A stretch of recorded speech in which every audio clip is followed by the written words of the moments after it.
Boom. Boom. All right, we are back. Let me see. I got some music going. I don't necessarily want it to be on the stream here, but I don't want it to be too loud. If it is,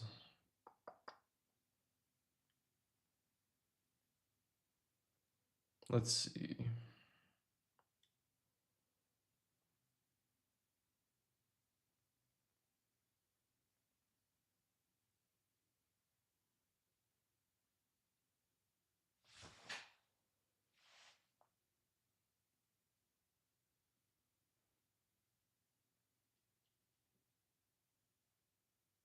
Nah, we're good.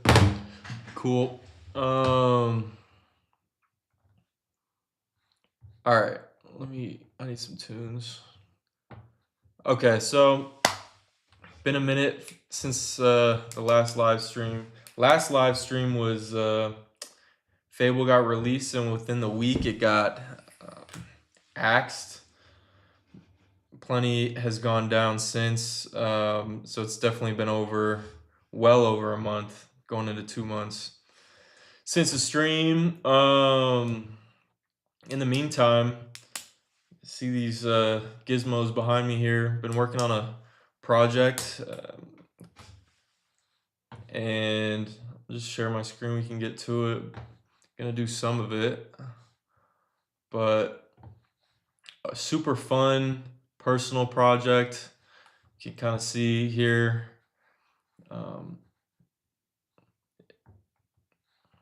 But basically a short film trailer for feature for this cool competition, Future Vision XPRIZE, put on by XPRIZE. A lot of cool sponsors, and doing the last little push here. Haven't done a live stream since starting that. It's gone from using the tools that we talk about in all these live streams, from basically live performance capture, and then compositing that onto generative backgrounds and whatnot, because it's a sci-fi story. So definitely been experimenting with the tools, still working in the terminal space, but very much new, totally new in terms of generating tons of images and videos and whatnot, and we're well along that process now. Essentially went from I wanted to start it as a you could go and check out the videos on the channel for the whole kind of story and process to get this 3-minute trailer done for this story that I've had for a very long time. Big sci-fi nerd, so I've had this story for back since high school. And I thought it was a great way to flex some new muscles, get some reps in, and as I'm firing off some codex instances here. But yeah, it went from, hey, let's a lot of the landscape, everyone was doing a generative, and I've wanted to do a shoot for it, a live shoot for it for a while, and just timeline and a number of reasons, just had to delay that live shoot, and the trailer will be totally generative. So just going about the process and chipping away. But as a part of this, I wanted to get into some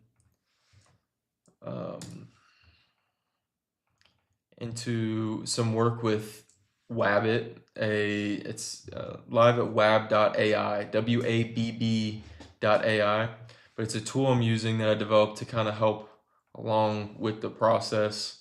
Um, and it's not just filmmaking and storytelling, but it does have some cool use cases outside of it. A lot of capabilities, but just doing some switching it up, doing some work with that tonight, and yeah, just going through it. But so where are we at here? Yeah, experimenting with some cool fully generative effects. It's a jetpacking future, so the story is so I want to, instead of just telling a model, hey, and this was kind of the idea behind the production. It was like, okay, um, instead of hey, you know, just tell the model to go, hey, grab this action, this movement, this jetpacking, all the physics, and trusting it with that. That's one of a couple approaches. I knew that was going to be a weak point, just, not even using the models, but just seeing everything and having that, control. Uh, I'm in a couple of subreddits that, people kind of note the limitations in that regard for video gen models, any diffusion models, really. So, got a couple different approaches. In this terminal instance, we're actually doing some 3D. So basically trying to do the best job I can of, in this live in this live shoot that was planned, was going to have stunts, like real live action, professional stunts. Had a number of super cool and talented people attached who've worked on, I mean, some awesome projects. Mandalorian season 2. Talk to people, and Mandalorian season 2 being kind of the biggest flex because that's the jetpack season. But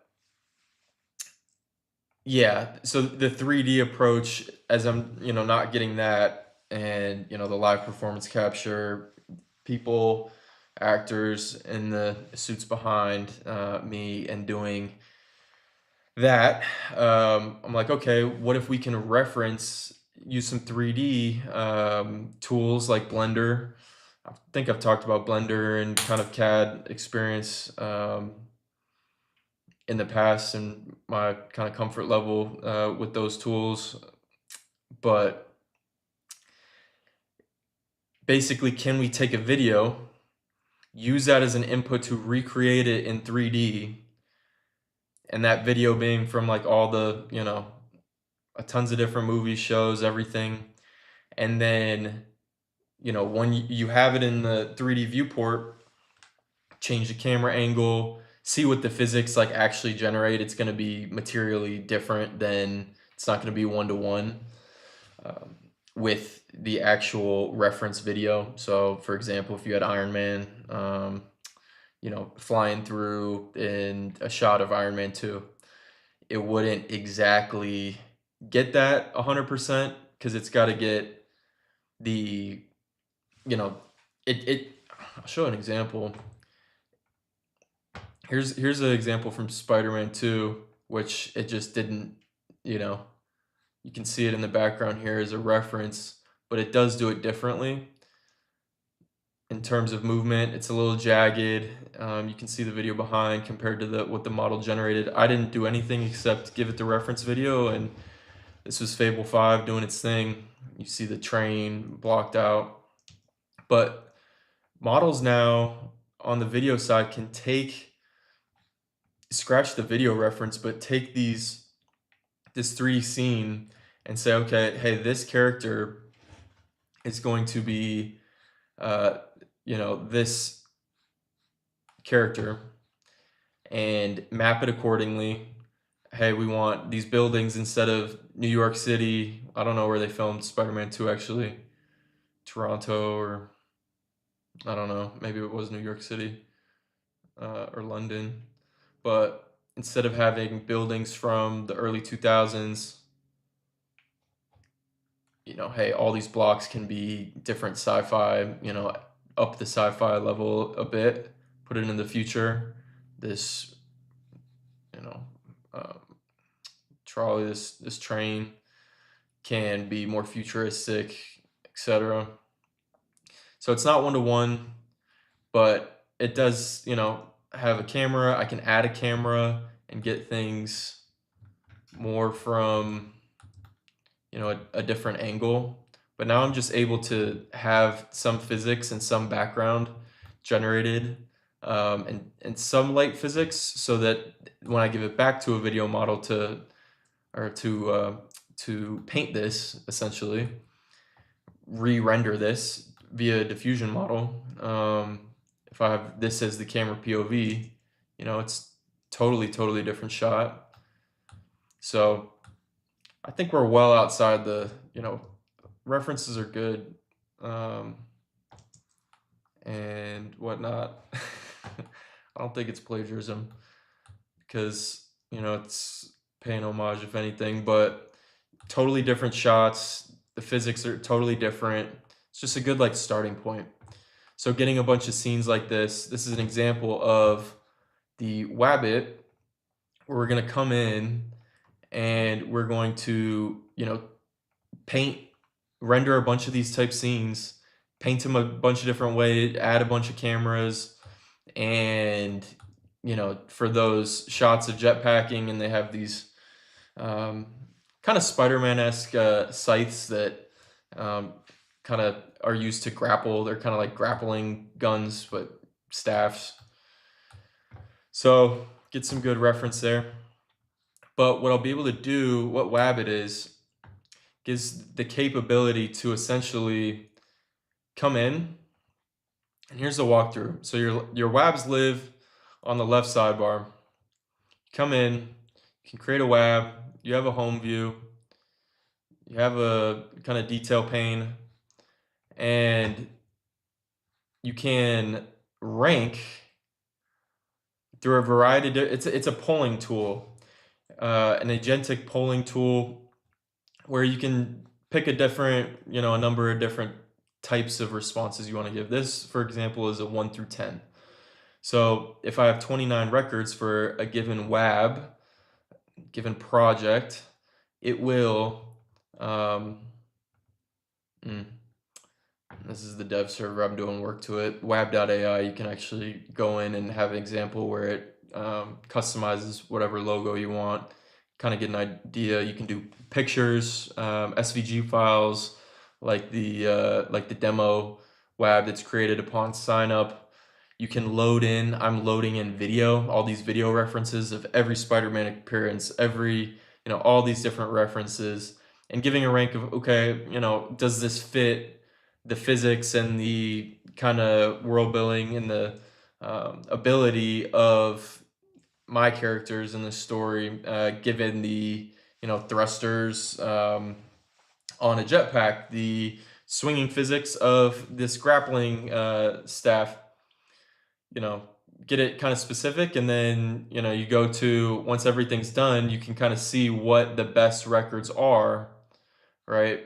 And you can invite other team members to get, other opinions. So it's kind of, a polling-esque thing where on a 1 through 10 record, you can adjust the weights amongst the team if you're the supervisor, but still value, want to send it to 1 or 2 people, you can, or more, bigger teams. You can get their feedback and have the weights kind of accordingly, and the cream best rises to the top. And then agentically, there's a CLI that accompanies it. There's a MCP, all that good stuff, where you can interact with those records and actually have those top records be actionable. Is kind of the idea. And you can do this with, you could do this with code. You could do this with images, videos, SVG, PDFs, PowerPoint decks, etc. So, and it can be like the smallest changes in one file. So kind of just a way to parse through assets that you wouldn't really want to do and load in Excel and have an index in another tab of what they are, and then go through your file, your Explorer Finder, and pull those up individually. It's kind of just a more way to centralize all of it. So got some work going on it. And then, yeah, it also can connect with this feature is not rolled out yet, but I have a pretty heavy duty Mac Studio, so the local models are so good that this doesn't just have to be, hey, plug in your own API keys. This can be totally done locally on your device with image models, video models, the best coding models. It's kind of the idea. So just kind of flying through here, but okay, next rank done, boom. Yeah, number of things to rank. We got some agents going. Been really enjoying 5.6 Soul. Fable's great. 5.6 Soul though, is also really rips at coding specific tasks. The 3D, 5.6 comes nowhere near Fable. It's kind of been my experience with the new rollout this month of both OpenAI and Anthropic models with the frontier. But I'm gonna, should I stop talking and just kind of just rip? Been a while for a stream. I just want to hop on. A lot of videos on the channel of this project, and in particular, definitely allocated a bunch of time to this project. And it's been fun. Man, it's fun.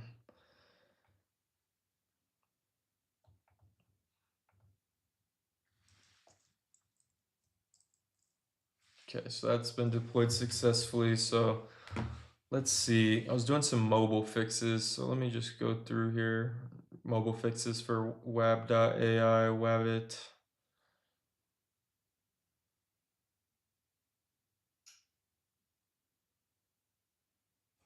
So on mobile, you can see. So yeah, it's weighed on me for a number of just different. So I get an agent came in, um, clipped everything from YouTube. Is this good physics for my characters? I say it's a little too acrobatic. So I'm going to just give it let's see, I'm going to give it a 6.3. Boom. And then it just keeps going to the next records. And then, you accumulate a lot of different WABs. And if I have a certain priority right now, there's an algorithm behind it that will, kind of try to retain your attention in kind of an infinite scroll manner where you just kind of go through.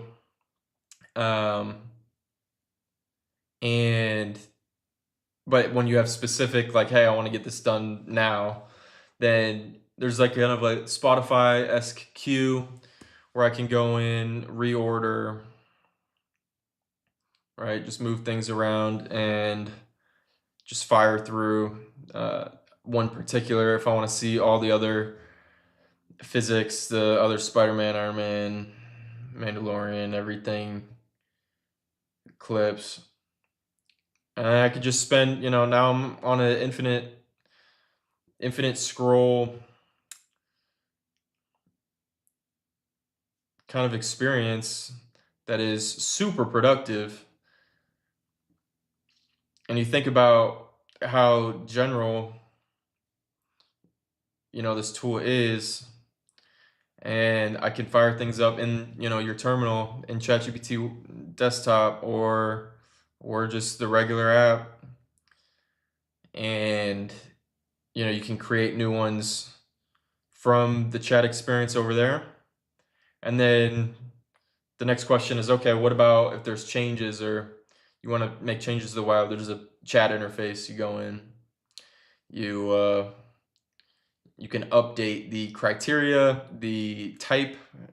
Um, there's also like here you can see like A, B, C, D options.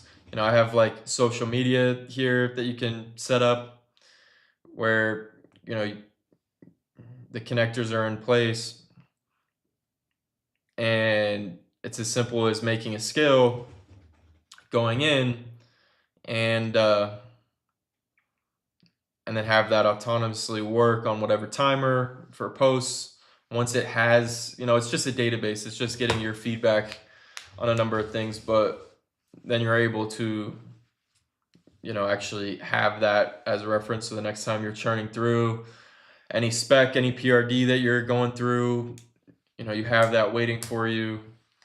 And I mean, it's just a different way of getting feedback, and context is king with these models. So just another tool.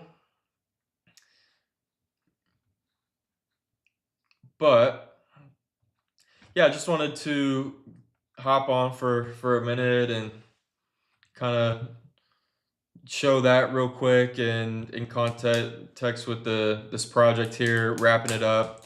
Um, the trailer, I don't think I'm putting on with the competition rules. I don't think I'm putting it on YouTube, but it'll be not the exact trailer, but there will be, I'll do a whole kind of little rollout of just little clips and whatnot, and stuff around that because it is a passion project. Um, but I'll tell you what, like obviously on the live streams, it's been going through and actually putting work in, having conversations on the coding tools. And I wasn't expecting there to be developments on, my workflows and whatnot from a coding perspective, even though I'm in the terminal, even though I'm still in the same tools, using the same models. There's actually been some really, really good takeaways from going through this process, and really, you know, like I said, like just different. It's just a different muscle group, and you think of things in a different light. And I added some cool, especially like with the production process and manage, having um, people that need to give updates to and get updates from, and kind of a order of operations, direction of efforts for a planned live shoot, the comms there, and you're talking to people who need to. You're the conduit for all these different kind of departments. Are there kind of group calls and stuff? Yeah, but um, one specific kind of agent or something I added to my kind of harness my workflow was a slash jury. And what slash jury basically is, I think it's going to be super helpful, and a bunch of different other aspects, workflows for actual work, and other projects, is when you have all these different pieces and you're kind of in the center of it. It's okay if I have a call coming up with, and it sounds simple, but it's something I didn't have, transparently. And if I have a call with person A, and you know person B or C I talked to the day before might have questions for person A, and instead of all that, trying to keep that straight in my head, it's all right.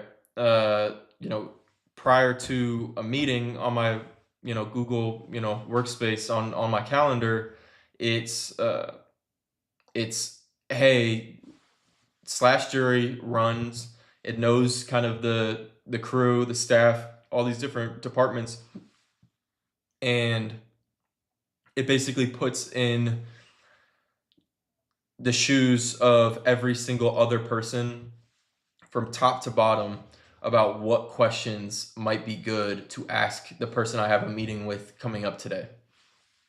That way, it's top of mind. I go in to the meeting with, a full kind of nothing's getting through the cracks because, when people only have certain availability, I only have certain availability, and you're going through it instead of playing tag when you forgot a question initially. Jury slash command will go ahead and be inquisitive, and even I told them all, it's like there's no such thing as dumb questions, like from everybody's point of view, especially something so foreign to me like the production world. And you know you got all these different people and jobs that are I am trying to manage and direct into a certain way. Oh, it must be 9 o'clock. Lights off. But it just helps. And that was one agent that sorry, I gotta change the music. You guys can't hear it, but I'm I'm like talking in circles here. But yeah, there's been a lot of different takeaways from this, and probably just gonna cut the stream. But yeah, it's an interesting process. Um, it's just so cool that, like, what I used to have to do, like I've been doing all the videos that I've been posting.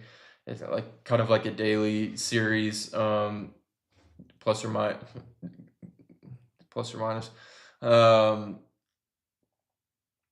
is totally generated with remotion. So editing is that's why I've done the live streams, because there's no editing. It's just I just have to click start and go ahead, and I like that because there's no posting, there's no like back and forth. It's easy. And editing, although was a skill set of mine, is tedious. It's super time consuming. So to have remotion, if I just say like, hey, you know, whatever, if this stream we're 28 minutes in, if I go, hey, let's cut out the blank spaces, the ums, and just, I think we can cut down, look at the transcript, I think we can cut down probably 5 minutes, make it 23 minutes long or under. It'll go ahead, chop it up, puts the graphics up, it has like a designated spot, and has the memory capability to have the same style, the same fonts, the same everything, day after day, post after post, without me really even having to kind of orchestrate that. So even stuff with that is really cool. Bring in images from, I'll just send a prompt like, hey, here's the video path, copy paste. Here's put some images, some accompanying images in there, um, from this other file path, this other folder. Paste that in. It cycles through them. I know the terminology, so it helps a little bit when I say like, hey, do a include some Ken Burns zooms, or have certain assets be more to the front, certain images, or I want to lower thirds of this should be that, and whatnot. But it's a cool process, especially like, and for work stuff. Recently, I had doing demos and whatnot, where can literally just, hey, set up remotion. Here's the web app. Go in, make a demo. This is the audience. Um, do a make. I did more functionality where he kind of walks them through it, and with or without voice, and it can put music and click sound effects and computer use, and it just generates that, where the cursor goes over, and when it clicks a button, it has a it has that audio asset play, and it's really quite neat. So I definitely, my takeaway from that is that um, it's only going to get better, and I see PowerPoint decks and whatnot, kind of in the work capacity at least. I see the I, s- I believe that those are going to the use of PowerPoint decks will decrease to whatever degree, and in a professional setting it'll be, it's not just going to be marketing and outward facing, but actual inward facing comms uh can um, be much more effectively communicated, um and it's just so much more polished than a screen recording of going through something, that it's kind of an exciting little tool there, Remotion is. But a lot of other stuff, takeaways from this process. But yeah, I just wanted to do a quick 30-minute one here, little stream, and give some updates. We'll be back to it, back to the streams and whatnot. And yeah, check out, if you're into sci-fi, this whole kind of competition is a super awesome goal of a optimistic future, and encouraging filmmakers. It's a worldwide competition. This XPRIZE is an awesome group. They do, it's not a film thing per se at all. They do actual, like, try to align incentives to be to get a number of different contestants entrants, and they uh, have this carrot of certain funding for projects. But they've done stuff from wildfires. They've been around forever, uh, where it actually drives scientific innovation. And I don't know if that's what my thing is, but there's definitely some probably more impactful storytelling's, powerful thing, but they also have some super impactful, super cool competitions throughout the years. So look it up, X Prize. It's really cool. Peter Diamandis um, puts the thing on. Check out the Moonshots podcast. I think it's called Moonshots. It's called, official title, Moonshots with Peter Diamandis. Diamandis. Um, this guy.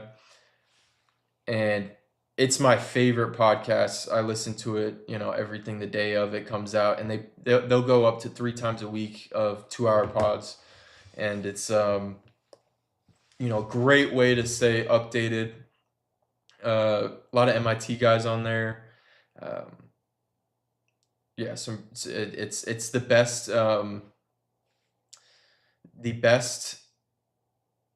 I guess, source of information in as little time as possible in terms of the frontier and what's going on. And and it makes sense that these guys, after you listen to a podcast and hear the competition, how you see how aligned it is, of just the idea of the competition is, hey, there's just so much, in the sci-fi, you know, circulation. There's so many cautionary tales. There's so many kind of more pessimistic, nihilistic outcomes. I'm looking at Alex Garland. Um, I mean, but it's all over the place, and I think what we need right now, it is a lot more like kind of optimistic looks at the future. People are, and this was my experience in the at my first attempt directing a project, but people are scared of the tools, and especially in the filmmaking space, especially in those industries that feel, they're in the impact zone of the tools, and that's a ton of different work. before we even get into robotics, like, so much white collar. You look at the stats. I mean, just pull up a chat instance and ask for the stats of the polls that are going on of different age groups and the adoption. Um, I think the stat, this was probably 3 months ago, uh, but there was a stat that gen, people under the age of like 28, 30 were over 50% had in this poll had admitted to. Let me pull this up. I gotta before we sign off here. It's crazy stat. Admitted to sabotaging the models in order to kind of um, in hopes that it'll put the models off in terms of their job roles, and kind of it would promote job security for them. Gen Z work. Okay, so it's Gen Z. Gen Z workers are so fearful AI will take their job, they're intentionally sabotaging their company's AI rollouts. This was a Fortune article by Jake Angelo on April 8th. So just over about 4 months now. Um, oh, this didn't used to be behind a paywall. Fortune, what are you doing? But what was the stat? It was over 50% are sabotaging um, of Gen Z workers. But people are scared of the tools, and people are, you watch Terminator, all this stuff that, we watched growing up. You got the Terminators, you got the Ultrons, you got the Ex Machinas, and all this misaligned AI and driving fear. And it's not even that, right? It's just job security that people are afraid of. But kind of a goal of this channel has been, it's so approachable that even an idiot like myself can hop in and do some meaningful work and have it be my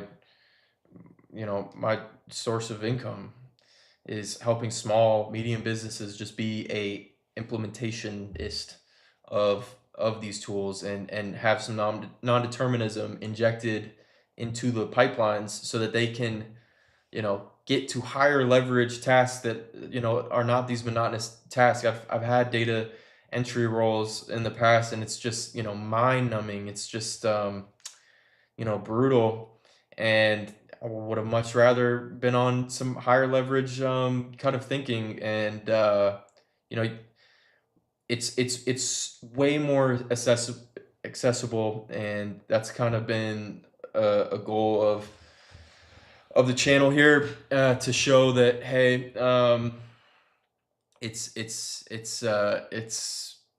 there's a ton of possibility on the other side if you just like you know you know understand it, that that it is a tool, and with just hunkering down for one weekend, you can be, I mean, flying on this stuff. And you don't have to be a AI startup to get the motivation. Like, I posted a video a couple or months ago of, I was literally just started my recording device on my comms on for my dirt bike helmet, and I'm just talking about, like, hey, there's three things that everyone can do if you don't know where to start, or project to start on. I mean, it's super easy to start. I mean, you could it essentially, it almost does it. You put one prompt in, and it'll guide you through step by step. And I say a weekend, but you could do it in less than half a day, realistically. On your MacBook, you don't need any new hardware. You don't need to know the terminology like that. You don't need a GitHub account. You don't need anything crazy up front. And a lot of people already do pay $25 a month for ChatGPT. They have a majority of the market for just everyday people, and you can, Codex, people don't know what Codex is now in the mobile app, just remote work, but you could set that up on your MacBook, and it's super simple. And you don't have a project, well, guess what? You can do something as simple as, having, hey, build me, a finance tracker. I want to, have budgeting capabilities of it and get alerts via my email or, via this or that. And I want to be pinged on, charges, and I want to connect, um, connect Plaid and to my different cards, and you can set up finances, you can set up health if you have, if you go and get your blood work done every so often, you can put stuff in there and own it, instead of using these kind of like rollouts of who knows what you're agreeing to with the ChatGPT health. You could more so kind of take ownership of something as important as your finances and your health. And it's just the tools, and it's been an interesting process here on this project that I've really had to dive into, because it's that same thing, and I'm reflecting on it because it's like, and the coding side's so much more beneficial, but on the storytelling, the image and video generation, I was intimidated because I've never done it before, and you know, I know it's possible. So, because have I already am 2 feet in, but very uncomfortable on the process of making that happen, and what models work good and what should I use. There's so many more. It seems like there's so many more models to work with on the image and video gen that it was intimidating. But I'm getting through it. Just spending a little time, and if you don't know what directives to give it to build, then just start with asking questions, and just in one instance, you don't need to be juggling like you saw me doing. Oh, I should probably be over here. Um, don't need to be juggling like a bunch of terminal instances. It could just be, hey, a simple back and forth and inquisitive, and then it's like, all right, after the direction is clear of what you want to do, it's all right, let's make a plan for this, and let's start on it. So interesting stuff going on, but yeah, a lot of good stuff. Future is bright. There's no doomerism over here.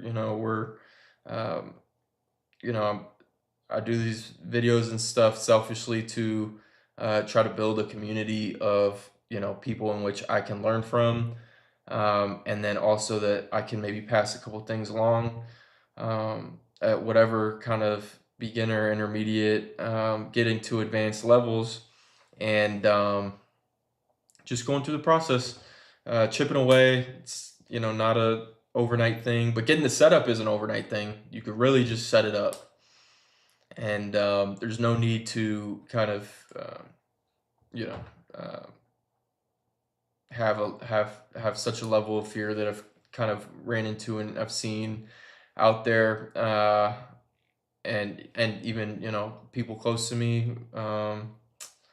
It's once you get your feet wet, it's not that crazy.